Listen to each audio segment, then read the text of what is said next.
Ang mabuting balita ng Panginoon ayon kay San Mateo.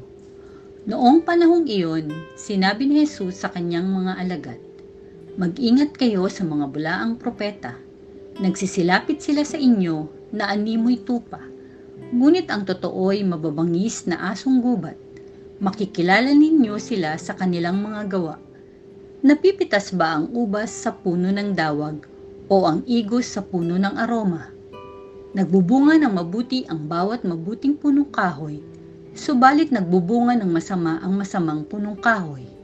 Hindi maaring magbunga ng masama ang mabuting punong kahoy, ni ng mabuti ang masamang punong kahoy. Ang bawat puno na di nagbubunga ng mabuti ay pinuputol at itinatapon sa apoy. Kaya nga, makikilala ninyo sa kanilang mga gawa ang mga bulaang propeta." Ang mabuting balita ng Panginoon.